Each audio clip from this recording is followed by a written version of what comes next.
गाड़ी इस पर लिखा हुआ है, कौन कहता है त्रिपाली सैंड दूर है, बाबू हमारा तो डेली का टूर है। ये दोस्तों राहू टेम्पल है, राहू इंद्रेश्वर महादेव पैठानी।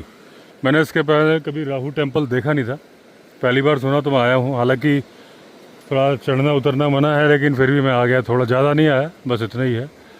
और वो दिख रहा है नदी के किनारे राहू टेम्पल। ये दोस्तों राहू मंदिर ये है, और ये एक संगम है, दो नदियों का संगम है, आप देख रहे हैं। एक यहाँ से आ रही है, बहुत अच्छी लोकेशन है। अगर आप इधर आएँ पैठानी तो मंदिर दर्शन करने ज़रूर आएँ। मैं तो कह रहा हूँ कि अलग से आप प्रोग्राम बना के आइए, क्योंकि ये जो इलाका है इतना सुंदर है ना कि आपका दिल खुश हो जाएगा। चारों तरफ नदियाँ हैं, बहुत सारे, कल से दिखाई रहा हूँ जो मैं आपको वीडियो में। तो आप अलग से भी अगर हॉलीडे का प्लान बना के यहाँ आते हैं ना तो आपको बहुत अच्छा लगेगा। ये है दोस्तों राहू मंदिर, बहुत पुराना है। अब कहीं इतिहास तो लिखा दिख नहीं रहा है मुझे। बिल्कुल नदी के दोनों नदियों के बीच में है। एक नदी यहाँ से आ रही है, एक नदी यहाँ से, और बिल्कुल दरवाजे पे ही संगम हो रहा है।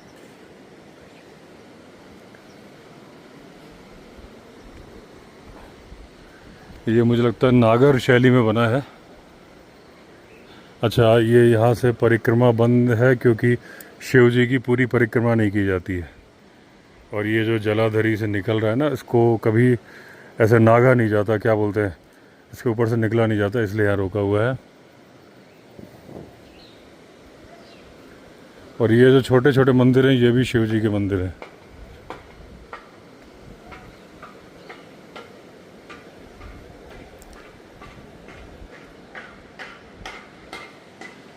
ये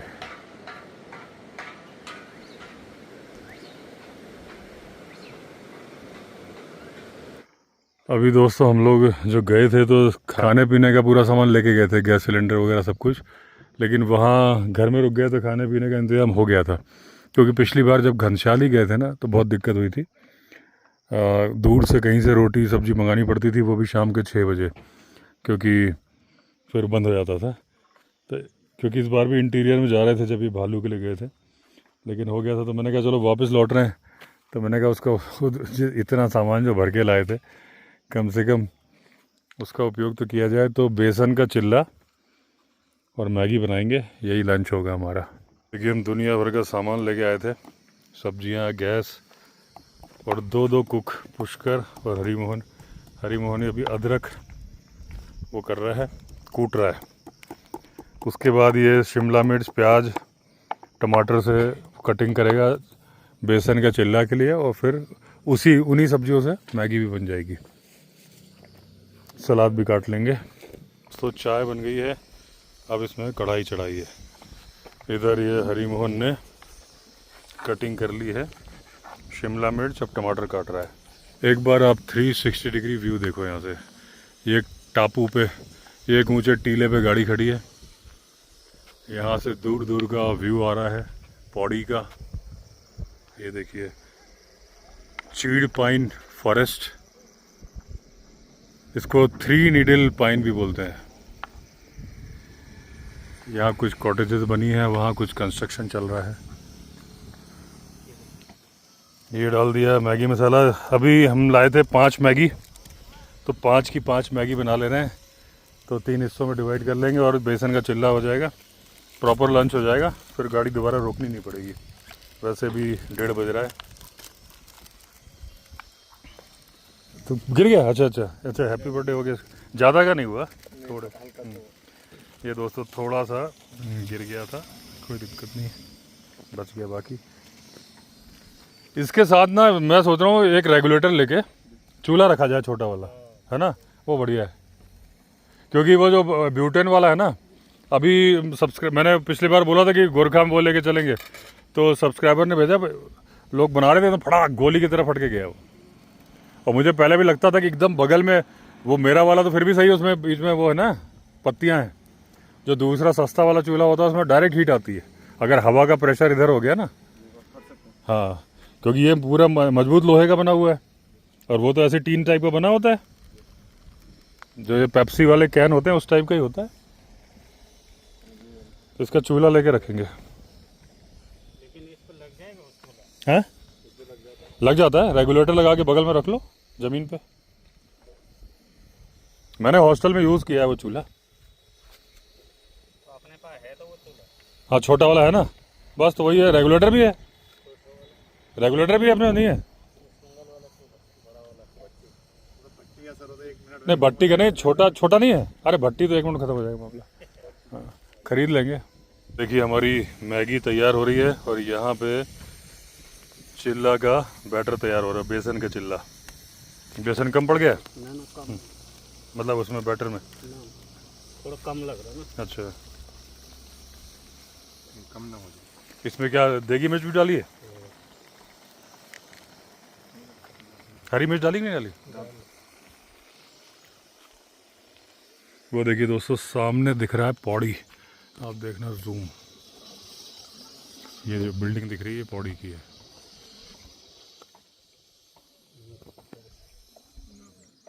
तो यहाँ पे जो कूड़ा करकट है ये हमने नहीं फैलाया। ये सिगरेट और ये दुनिया भर के यहाँ पे गिलासेस पड़े हैं। हमारा सामान अभी यहाँ है, केवल ये चाय का कप डाला है मैंने, जो कि हम बाद में सारा इकट्ठा करके ले जाएंगे। और कुछ भी नहीं, हमने ये सारा कूड़ा करकट पहले से है यहाँ पे। अब मैगी हमारी करीब करीब रेडी हो गई है। हो गई, बस अब ये फ्राइंग पैन में चिल्ला बनेगा, इसको उतारा जाएगा, उसको चढ़ाया जाएगा।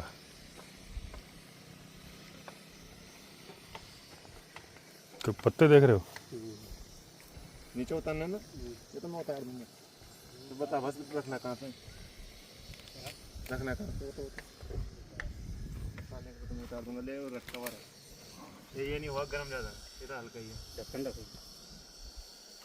पतीला रहता है वो ज़्यादा गर्म होता है। देखो मिट्टी ना उसमें, ठीक है।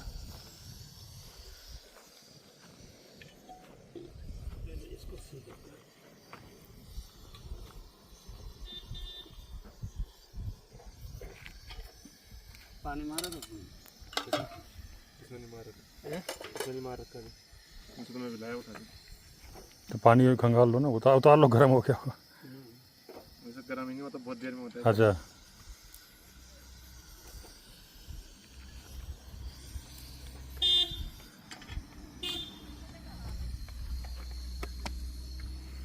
हम लंच बना रहे हैं तो गाड़ी वाले हॉर्न बजा बजा के निकल रहे हैं।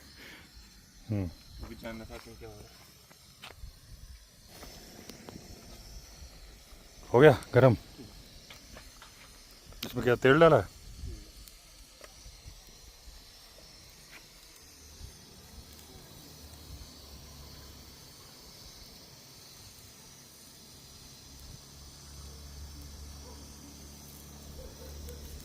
एकदम पतला कर लेना।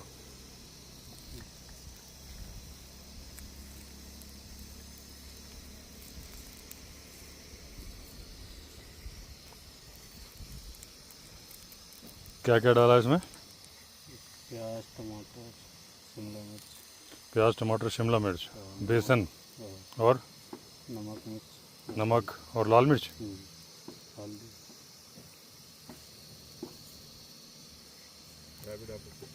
हरी भी ना।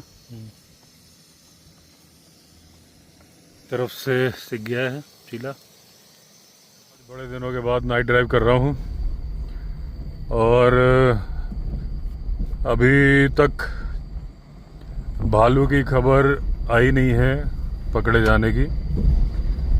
और मेरी फॉरेस्ट वालों से भी बातचीत हुई थी तो खबर ये आई है कि जो गुफा देखी गई है वो जिसमें उल्टी करने की बात थी मीट की, शायद वो दूसरी गुफा होगी, क्योंकि फॉरेस्ट वालों ने भी एक गुफा देखी जिसमें भालू ने उल्टी करी है, लेकिन वो उल्टी नॉर्मल फूड की लग रही है, उसकी लेयर की लेयर जमा है उसके ऊपर।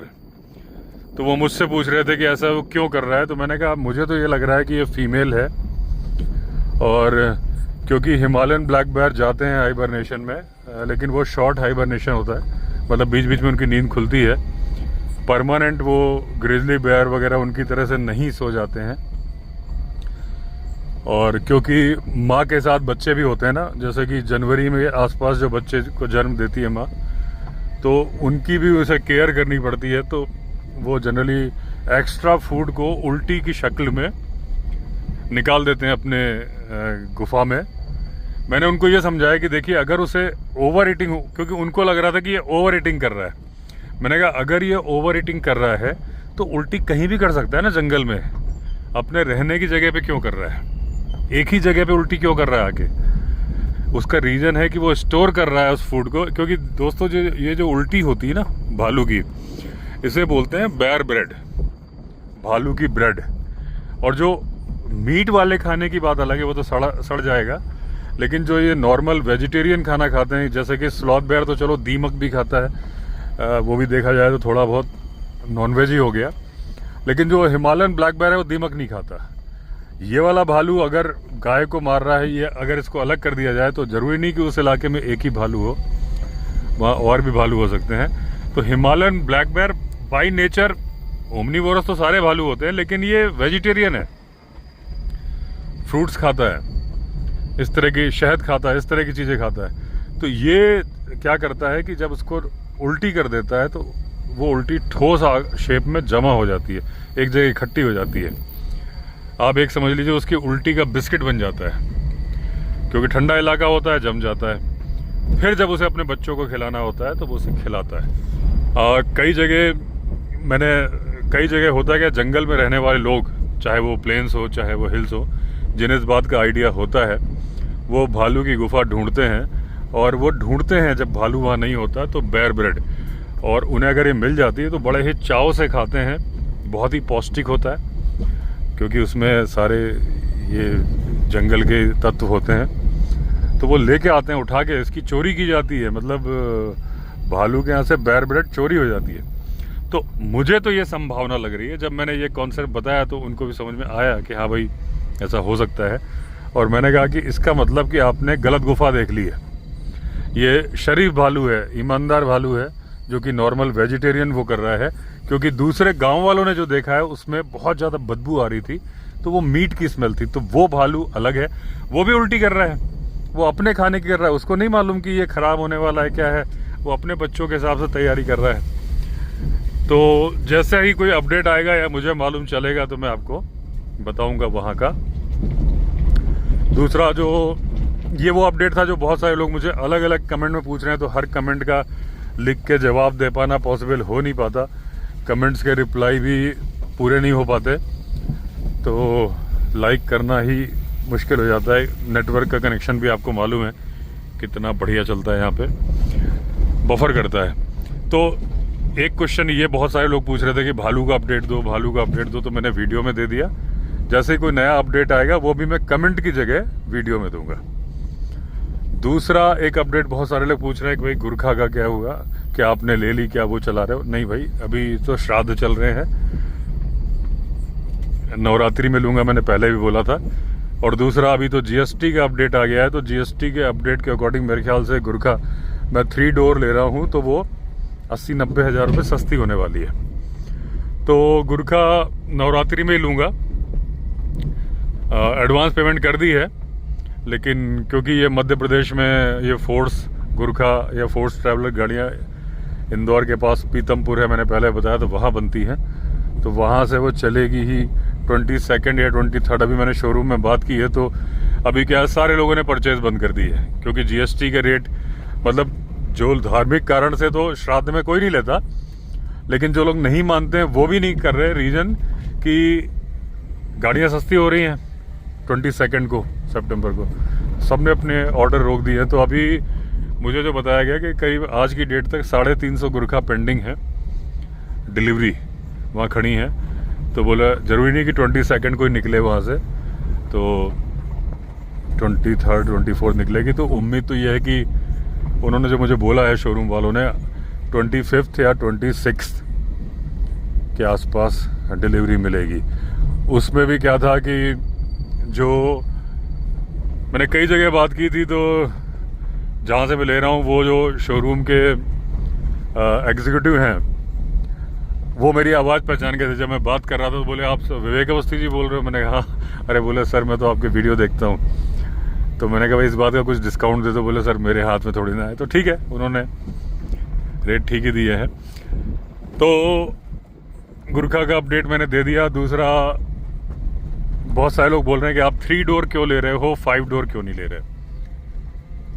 दोस्तों 5 डोर मेरे ख्याल से जो ऑफ रोडिंग वाली गाड़ियां हैं उन्हें अननेसेसरी लंबा नहीं करना चाहिए, पहली बात। इसीलिए पहले जो थार भी निकाली गई थी वो 3 डोर थी, छोटी थी, उसमें जगह कम थी, इसलिए 5 डोर निकाली, थार रॉक्स निकाली। लेकिन जब आप टर्न लेते हो उसमें सबसे जो अभी तक मैं खैर ट्रायल ले नहीं पाया, मुझे मौका ही नहीं मिला ट्रायल लेने का। और उसके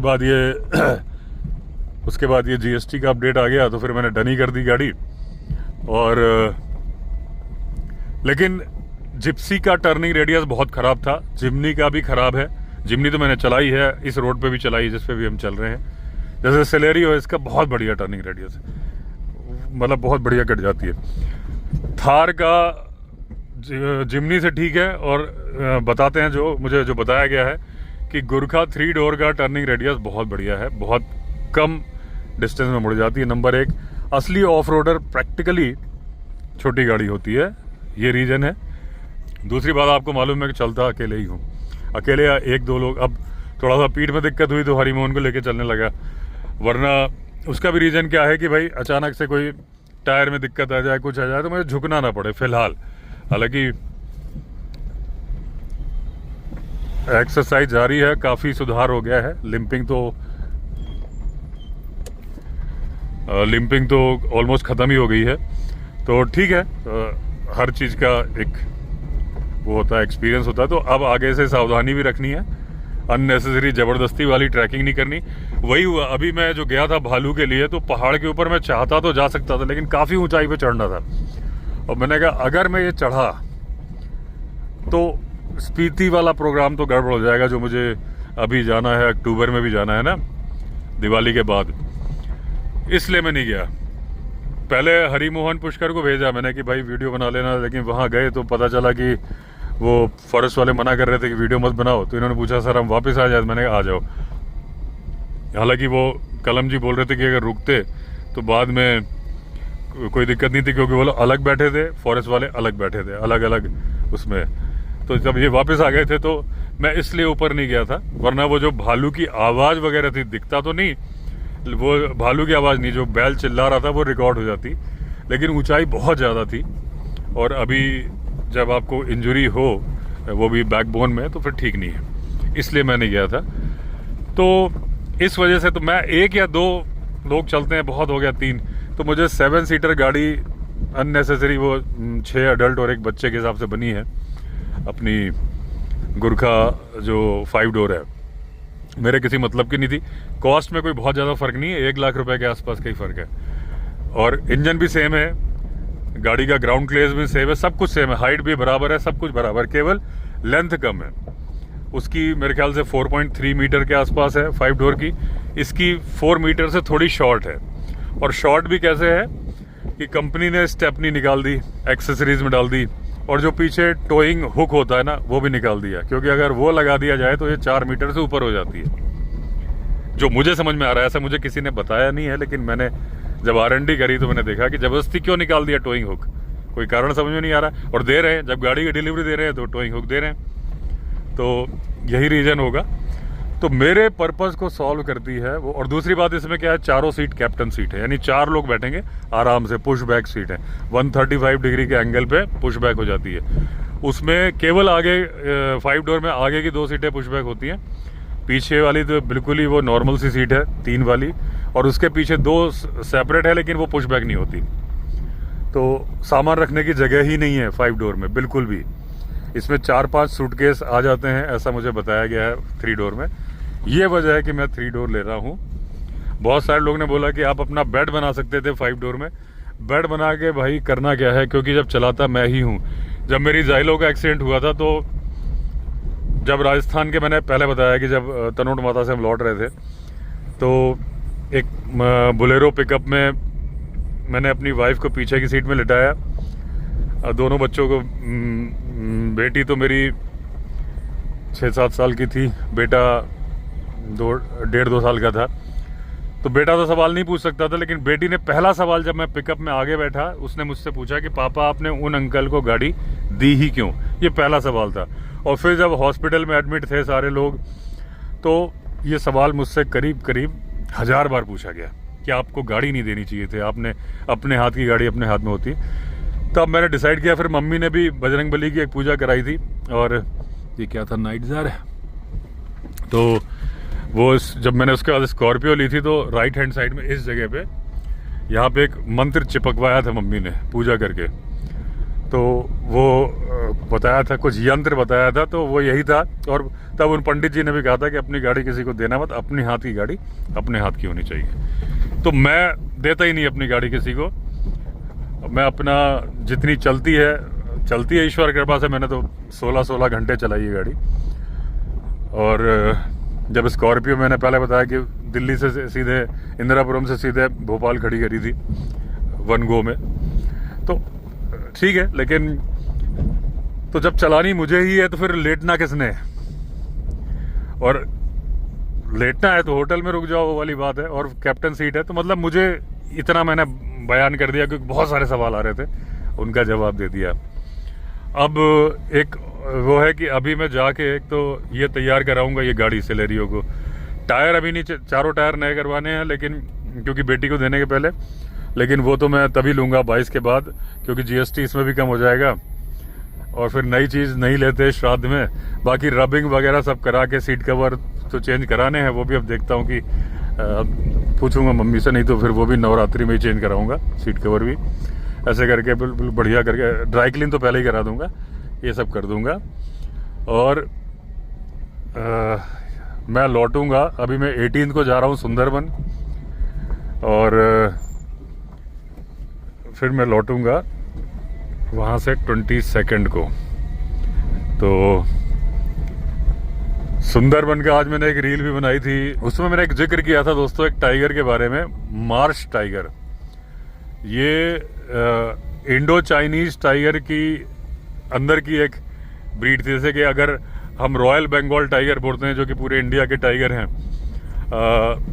साउथ से लेके नॉर्थ तक जितने भी टाइगर मिलते हैं सारे रॉयल बंगाल टाइगर है। लेकिन उसके अंदर की एक अलग ब्रीड आ जाती है ना, सुंदरबन टाइगर, जो थोड़े छोटे होते हैं, होते वो भी रॉयल बंगाल टाइगर है, लेकिन साइज में छोटे होते हैं। ऐसे ही इंडो चाइनीज टाइगर की एक ब्रीड थी, सब स्पीशीज एग्जैक्टली मैं बोलूं, अच्छा हाँ, इंडो चाइनीज टाइगर का जो नोमेनक्लेचर किया गया, जूलॉजिकल नेम है, वो जिम कॉर्बेट के नाम पे किया गया है। उसका नाम रखा गया है पैंथेरा टिग्रिस कॉर्बेटी।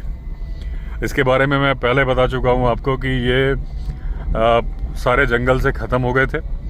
72 बचे थे जू में, जब चाइना की सरकार को लगा कि तो गड़बड़ हो गया मामला, लेकिन उन्होंने सोचा इनको वापस जंगल में छोड़ना होगा। शॉर्ट में बता देता हूँ, ये कई बार बता चुका हूँ। तो उन्होंने कहा अभी छोड़ेंगे तो इनको तो कोई भी जानवर मार देगा, क्योंकि ये तो हैबिचुअली नहीं है, पूरे पैदा ही जू में हुए। तो उन्होंने साउथ अफ्रीका भेजा, वहाँ पे एक प्राइवेट गेम रेंज जो होते हैं बड़े बड़े, वहाँ पे मेल फीमेल भेजे, उनके बच्चे हुए, उन्होंने शिकार करना सीखा।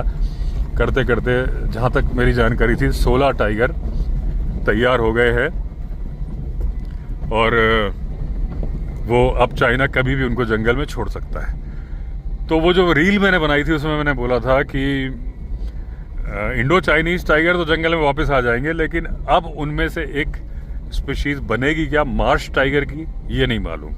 मार्श टाइगर की स्पीशीज में क्या है कि वो मछलियां खाना, यानी समुद्र से या दलदली इलाकों से मछली पकड़ के मछली खाना ज़्यादा पसंद करते थे। डियर वगैरह तो मारते थे, जैसा कि सुंदरबन टाइगर का भी है कि मछली को खाना ज़्यादा पसंद करते हैं वो, तो मछली, केकड़े, तो ऐसे ही उनका भी था मार्श टाइगर का। और जो वैसे क्या था कि जो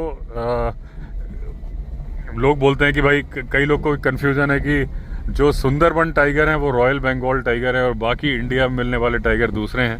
कुछ ने कमेंट किया था, तो मैंने उनको शायद कमेंट में भी रिप्लाई किया था, लेकिन वैसे मैंने कई बार बताया, लेकिन ये बहुत बड़ी कन्फ्यूजन है तो बार बार बताना पड़ता है कि पूरे इंडिया के टाइगर रॉयल बंगाल टाइगर हैं। पहले इनको रॉयल टाइगर बोला जाता था, पुराने राइटर्स ने रॉयल टाइगर लिखा है, जो बहुत पुराने टाइगर्स हैं।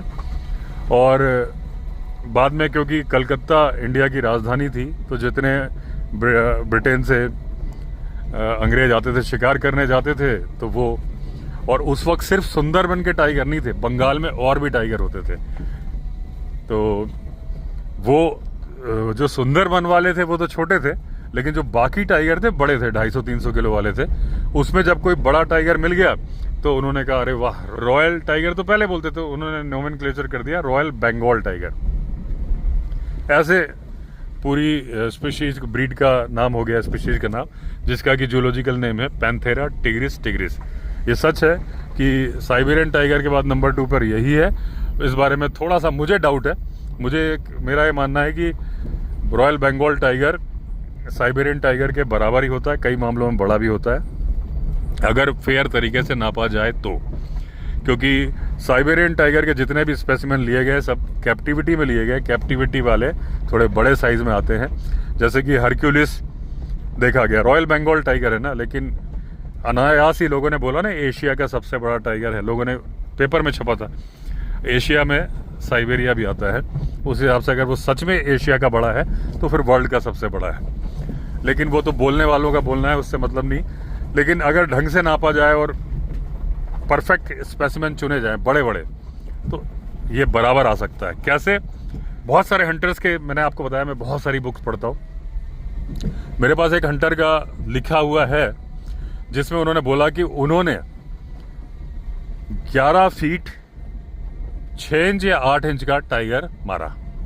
11 फीट 6 इंच का जो टाइगर है कितना बड़ा होता है।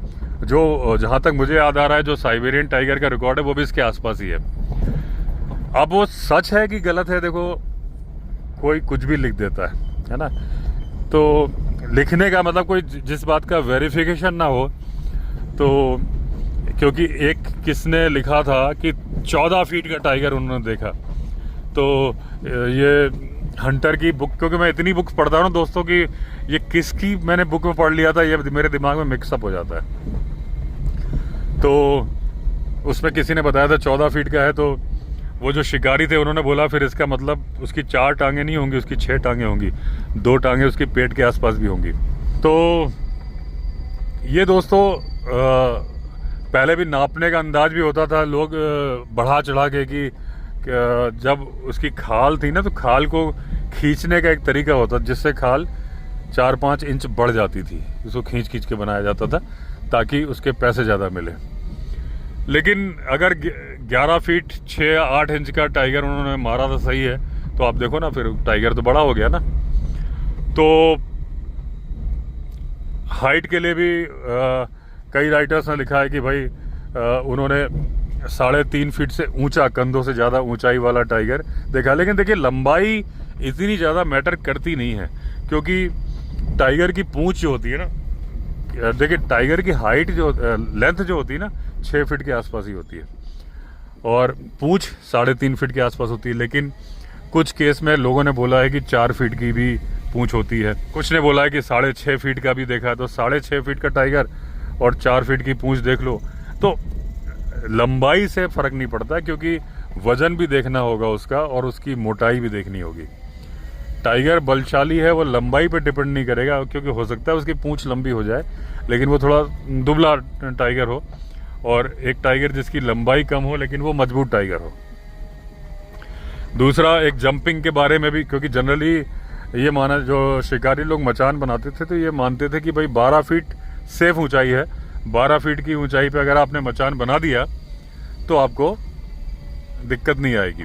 हालांकि केनेथ एंडरसन के साथ क्या हुआ था कि एक बार मचान पे वो कुर्सी वाला मचान डाल के बैठते थे, तो जब वो कुर्सी वाला मचान डाल के बैठे थे तो टाइगर ने जंप किया था और अपने पैर फंसा दिए थे पेड़ के तने पे, और अगले पंजों से टाइगर के, इनके मचान वाली कुर्सी पे पंजे मारे थे, तो इनके हिप्स पे पूरे पंजे लग गए थे।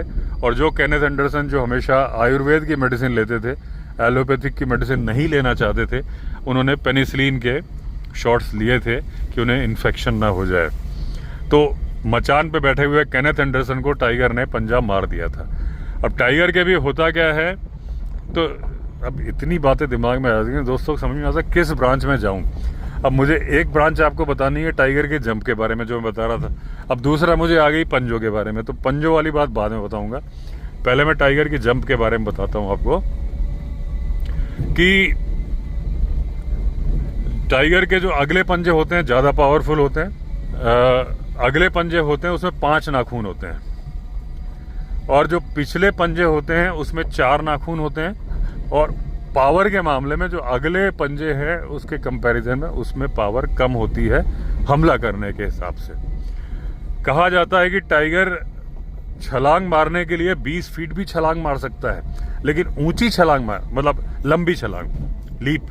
लेकिन अगर ऊंची छलांग पेड़ के ऊपर मारेगा तो उछलने की कोशिश करेगा, लेकिन कलाबाजी खा के गिर जाएगा। ऐसे प्राइवेट जू में तो मैंने कई देखे हैं वीडियो जिसमें कि मांस उछाला और वो कलाबाजी खा के नीचे गिरा।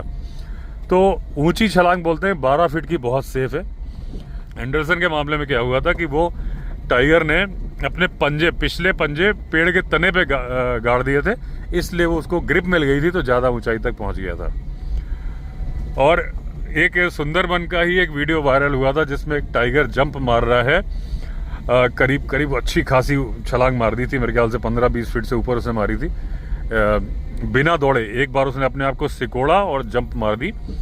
तो तब लोगों ने कहा देखो कितनी लंबी छलांग मार दी, लेकिन वो छलांग दोस्तों उसने मारी थी पानी में, नीचे पानी का कॉन्फिडेंस था। अगर वही छलांग एक रवीन में मारनी होती तो वो नहीं मार पाता, क्योंकि उसे डर लगता है कि वो गिर जाएगा, हड्डी वड्डी टूट जाएगी। तो टाइगर छलांग मारने के पहले भी सोचता है कि जगह कैसी, क्योंकि टाइगर को तैरना आता है। वो वैसे भी वो सुंदरबन का टाइगर था जिसको आपने देखा, मास्टर है तैरने में, सारे टाइगर तैरने में। तो उसे मालूम है जहाँ पानी में गिर जाऊंगा क्या होगा, गीला हो जाऊंगा, उससे मुझे फर्क नहीं पड़ता। तो वो तो अभी उसका गीला होने का मूड नहीं था, इसलिए छलांग मार के निकल रहा था, वरना वो तैर के भी जा सकता था। इसने छलांग मार दी। लेकिन अगर वही रवीन होता तो वो 5 फीट कम हिम्मत करता। तो टाइगर की जंप मारने, लीप काफ़ी लंबी हो सकती है, लेकिन पेड़ की ऊंचाई तक जंप उतनी ज़्यादा नहीं होती। और एक आपने रणथंभौर का वीडियो देखा था कि वो लेपर्ड का पीछा करते करते पेड़ के ऊपर करीब 20 फीट तक चढ़ गई थी एक टाइगर। वो चढ़ गई थी, छलांग नहीं मारी थी, मतलब उछली नहीं थी, चढ़ गई थी पंजे गाड़ के। तो पंजों में तो ज़बरदस्त जान है, लेकिन वो उसकी आदत ख़त्म हो जाती है। जो उसके कब्स होते हैं बचपन से बहुत अच्छे चढ़ते हैं, लेकिन बड़े होते होते उसका एक तो वजन बढ़ने लगता है, फिर वो सोचता है कि यार मैं क्यों चढ़ूं, करते करते करते मजबूरी में तो चढ़ जाता है। क्योंकि प्रैक्टिस नहीं होती तो उसे उतरना नहीं आता, तो दाएं बाएं करके उल्टा सीधा ही गिर के उतरता है। लेपर्ड शुरू से मास्टर होता है, उसको ज़रूरत होती है क्योंकि नीचे टाइगर भी होता है, दूसरे जानवर उसका शिकार छीन लेते हैं, इसलिए उसकी मजबूरी है। तो वो अपनी प्रैक्टिस को बना के रखता है। जैसे टाइगर के बच्चे बचपन से जानते हैं चढ़ना, उसके बच्चे बचपन से जानते हैं, वो बुढ़ापे तक जानते हैं। टाइगर को जरूरत नहीं, उसको पता है किसी के बाप की दम नहीं है जो टाइगर से शिकार छीन लेगा। तो ये सीन है। तो चलिए दोस्तों, वैसे अभी और जो मुझे याद आएगा मैं दूसरे वीडियो में बनाऊंगा। तो अभी एंड करता हूँ उस वीडियो को। चलिए, अगर आपने चैनल सब्सक्राइब नहीं किया तो चैनल सब्सक्राइब कर दीजिए। फिर मिलते हैं, तब तक के लिए all the best. Vande Mataram.